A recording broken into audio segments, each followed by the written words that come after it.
Un capítulo oscuro de la historia argentina está a punto de ser revelado.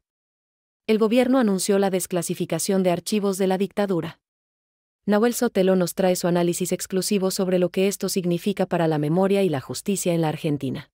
A la dictadura, a 49 años del golpe de Estado, el gobierno va a desclasificar archivos vinculados a la dictadura. Esto acaba de anunciar el gobierno. Hoy, 24 de marzo de 2025, a 49 años del golpe de Estado, del último golpe de Estado, acaba de anunciar el gobierno que va a desclasificar información vinculada y documentación del accionar de la dictadura. Así lo acaba de anunciar Manuel Adorni. Hoy, 24 de marzo, se conmemora el Día Nacional de la Memoria por la Verdad y la Justicia. Como ustedes saben, el gobierno del presidente Milei tiene un compromiso inclaudicable con los derechos humanos. Y contar la historia completa es una tarea crucial en este camino. Por eso, el presidente instruyó la desclasificación total de toda la información y documentación vinculada con el accionar de las Fuerzas Armadas durante el periodo 1976-1983, así como toda otra documentación producida en otro periodo, pero sí relacionada con el accionar de las fuerzas. Esta decisión responde al cumplimiento del Decreto 4 del año 2010, que, si bien se dictó hace ya 15 años, nunca fue implementado completamente. Esto implica el traspaso absoluto de estos archivos en manos de la CIDE, la Secretaría de Inteligencia del Estado, a la órbita del Archivo General de la Nación, organismo encargado de la conservación y consulta de documentos históricos. Durante décadas, los archivos en manos de la CIDE permanecieron en las sombras y solo los gobiernos de turno tuvieron acceso a esta información secreta. A pesar de eslóganes vacíos sobre su compromiso con la verdad, la memoria y la justicia, estos documentos fueron utilizados como un botín de guerra, vaya a saber uno con qué objetivo. De esta manera, y por decisión del presidente Milei, los archivos relacionados al accionar de la última dictadura militar pasarán a estar al servicio de la memoria y no de la manipulación política. Esta iniciativa puede resultar novedosa para la Argentina, pero no lo es a nivel mundial. En muchos países del mundo ya se ha avanzado en procesos de desclasificación. Por ejemplo, en Estados Unidos recientemente se han liberado documentos sobre operaciones encubiertas, crímenes de guerra y asesinatos políticos de figuras claves, como por ejemplo John Fitzgerald Kennedy. Incluso en el Servicio de Seguridad británico se dio comienzo a un proceso de apertura de sus archivos clasificados al público. La Argentina no puede quedar rezagada en este proceso. Lo que ocurrió en el pasado debe estar en los archivos de la historia, no en los archivos de inteligencia. En este sentido, y siguiendo la vocación de contar la historia completa, se reconocerá ante la Comisión Interamericana de Derechos Humanos que el atentado del Ejército Revolucionario del Pueblo, más conocido como ERP, a la familia del capitán Humberto Viola fue un crimen de lesa humanidad. En este atroz atentado, ocurrido el 1 de diciembre de 1974 en Tucumán, un grupo de guerrilleros, con escopetas y ametralladoras en mano, interceptaron el auto en el que el capitán viajaba. Bueno, ahí estamos viendo el anuncio de Manuel Adorni. Van a desclasificar, o sea, hay, aunque parezca mentira todavía, queda material, información secreta que estaba en manos de las agencias, vaya a saber cómo fueron cambiando los nombres, pero bueno, la CIDE tenía bajo su poder y había una iniciativa desde el 2010 que estaba la idea de desclasificar estos archivos y que recién ahora se van a conocer. Fueron como procesos y entregados en cuentagotas a los organismos de derechos humanos. El último creo que había sido en 2020, había habido también en 2016, pero evidentemente queda todavía mucha información por conocerse y bueno, y esta es la idea.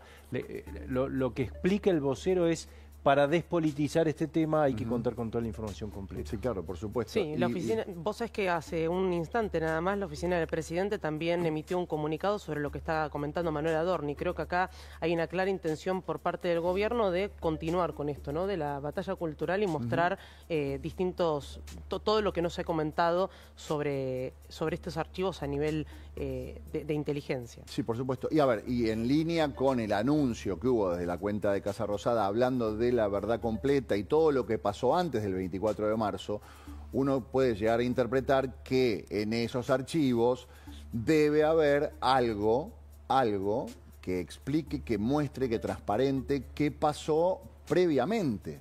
¿Qué pasó previamente? Porque insistimos, para llegar al 24 de marzo pasaron un montón de cosas mucho tiempo antes, y hay una responsabilidad política de un montón de decisiones que se tomaron para que se desarrolle el terrorismo, para que se financie el terrorismo y para después esta idea de aniquilar el terrorismo que surge desde un gobierno democrático. O sea, imagino yo, teniendo en cuenta, a ver, uniendo puntos, no debe ser casual, que la idea del gobierno es completa, la historia completa y hacer referencia a todo lo que pasó antes y este anuncio de desclasificar información secreta. Sí, además fundamental, ¿no? Con esta línea de poder acompañar, porque no solamente el video que vimos de Agustín Laje, sino poder acompañar también con documentos que tengan, que continúen con este hilo que sigue el gobierno. Hay otro, estaba revisando el archivo, el 2019 también hubo aportes de datos del gobierno de Estados Unidos, al que entonces era el ministro de Justicia de Macri, Germán Garabano. Todo esto supongo que debe estar formando parte de esta información que está dando el gobierno, ¿no? Bueno, será del periodo 76 al 83, esta desclasificación de archivos de la dictadura en esta idea del gobierno de transparentar todo lo que sucedió también en esos momentos y contar lo que consideran que es la historia completa, no la historia parcializada de la que se hablaba. Bueno, el mismo presidente está recordando algo que él hizo en el debate y que generó un ruido, que fue en el debate con Sergio Massa. Él habló de cuántos habían sido los desaparecidos de acuerdo a lo que está en los documentos y también hace referencia a esto Agustín Laje en el video que se dio a conocer en el día de hoy.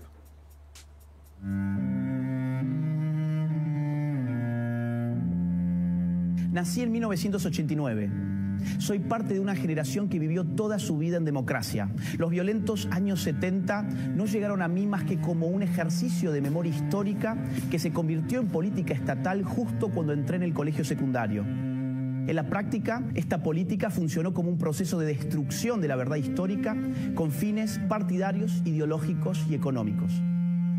Lejos de conocer lo que verdaderamente ocurrió en la década del 70, los alumnos del siglo XXI fuimos adoctrinados en un relato historietístico, maniqueo y reduccionista. Si la teoría de los dos demonios ya era en sí misma reduccionista, dado que le salvaba el pellejo a la casta política, responsable primero de impulsar el terrorismo y después de promover la represión ilegal.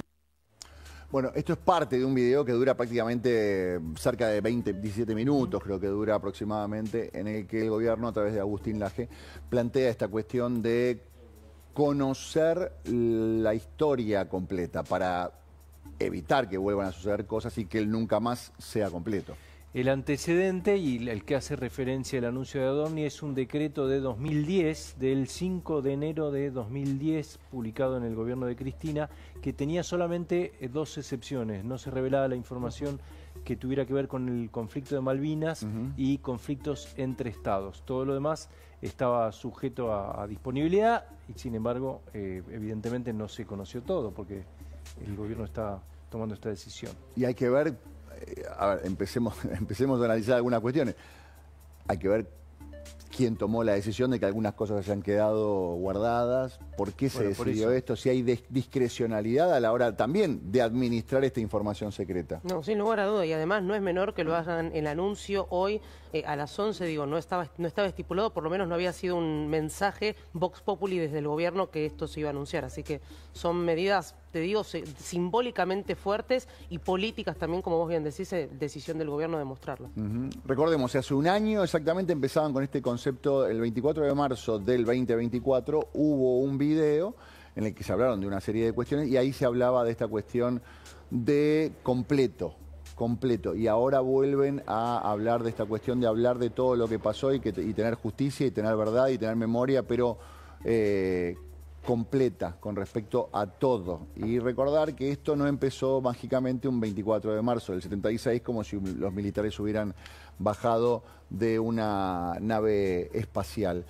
Está con nosotros Nahuel Sotelo. Nahuel es secretario de Culto y Civilización, ¿es así? Así es, buenos días. Muchísimas gracias por estar con nosotros. A ver, esto es una información que a nosotros nos llega de sorpresa. ¿Qué nos podés contar? Bueno, uno de los anuncios que acaba de hacer también el vocero presidencial es que el Estado argentino va a mandar a la Corte Interamericana, a la Comisión Interamericana de Derechos Humanos, y va a aceptar que el caso Viola es un caso que viola, que es de lesa humanidad. Recordemos el caso Viola porque en el video de recién Manuel empezaba a contar esta situación. ¿Por qué es emblemático el caso Viola? Bueno, el caso Viola primero que se da en pleno gobierno democrático.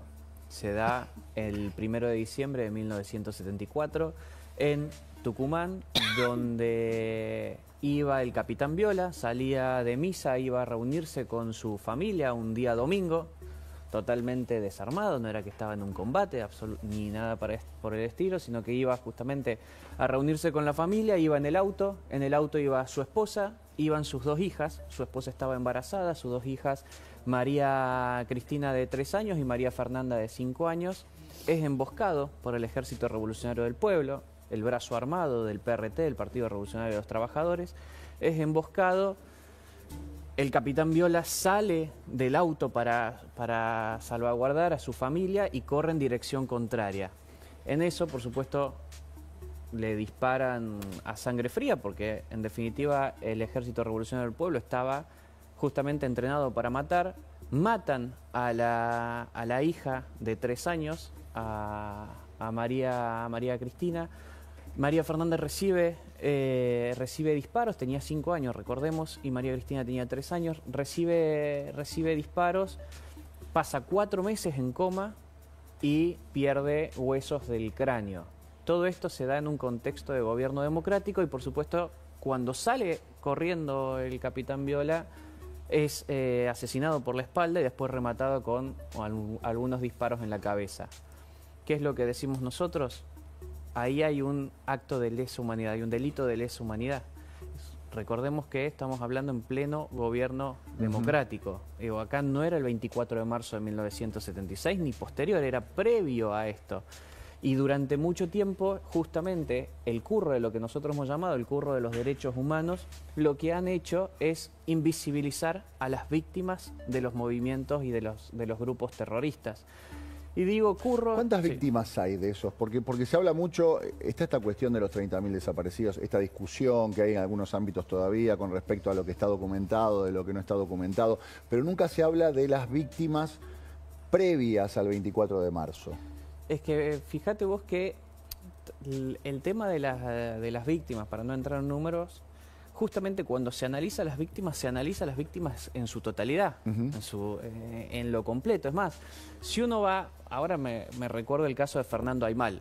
Fernando Aymal está incluso su nombre en el Parque de la Memoria, en el monumento donde están todos los nombres de la memoria, y figura como que si lo hubiese matado el ejército argentino. Fernando Aymal fue llevado a los juicios populares y fue acribillado por los grupos terroristas. En ese momento en este caso eran montoneros. Sin embargo, la familia Aymal después cobra del Estado montos, indemnizaciones absolutamente millonarias.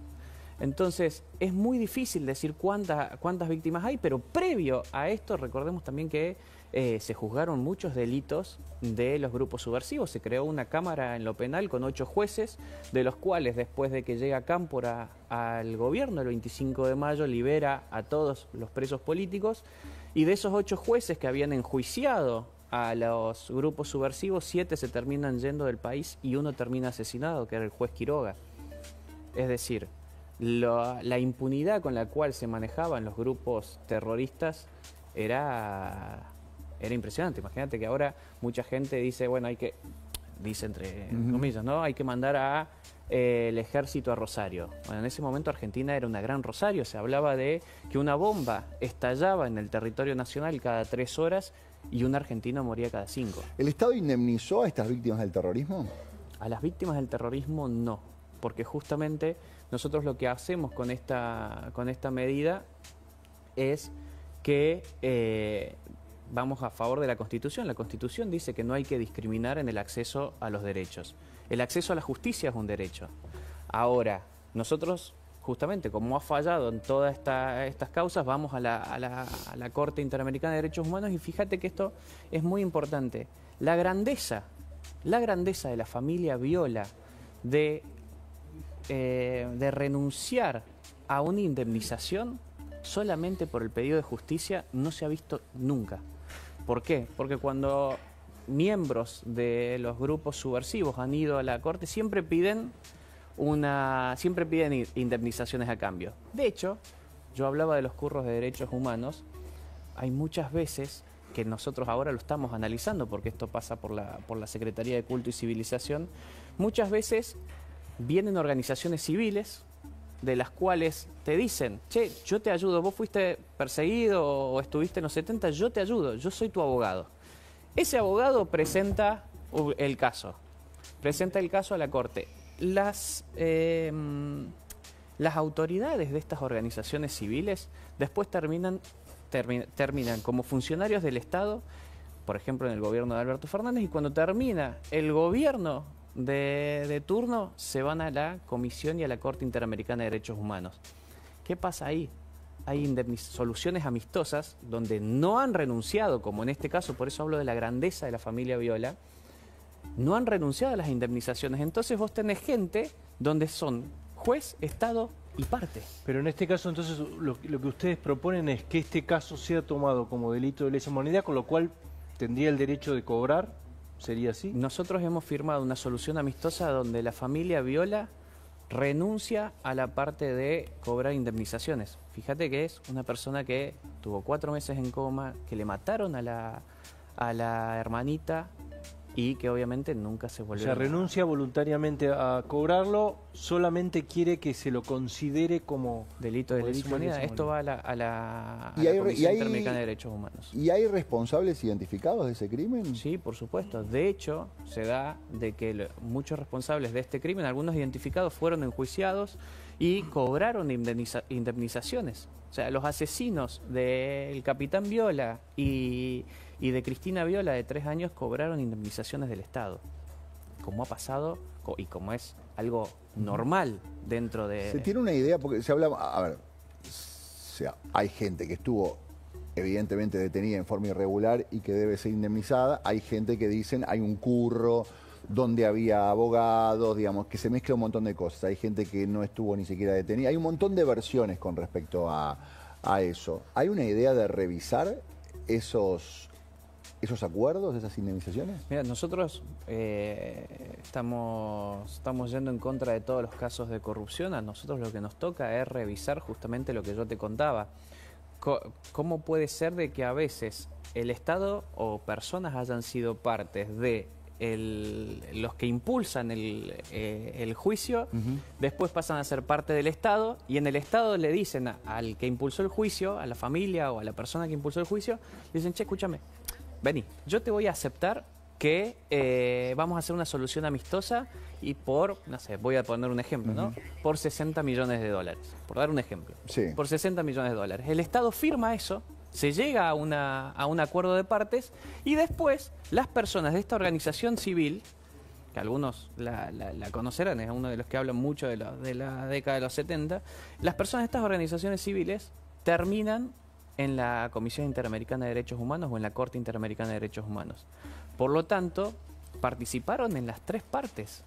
Y después tenés que esta organización civil se lleva miles de dólares por estos juicios. ¿Hay una idea, digamos, de montos entre indemnizaciones, arreglos, acuerdos, sueños compartidos, digamos? ¿Cuánta plata destinó el Estado a esta política de reparación de derechos humanos? Mirá, exactamente no, porque la verdad es que, vos lo decías, hay, no sé, se vienen sueños compartidos, se vienen universidades que han sido hechas a raíz de estos relatos, programas, hay un montón de plata que se ha despilfarrado porque no han buscado la historia completa y no lo han querido hacer, lo utilizaron como una bandera política. En indemnizaciones, no me quiero equivocar, pero son más o menos hasta el 2015. Hasta el 2015 eran aproximadamente 2.000 millones de dólares. Uf, bueno. Nahuel, gracias por haber estado con nosotros. Muchísimas gracias. Seguimos, esto es información de último momento que tiene que ver con justo la fecha del día de hoy. Van a desclasificar información secreta del 76 al 83. Acaba de anunciarlo Manuel Adorni, a 49 años del golpe de Estado. Estuvimos cubriendo durante toda la mañana lo que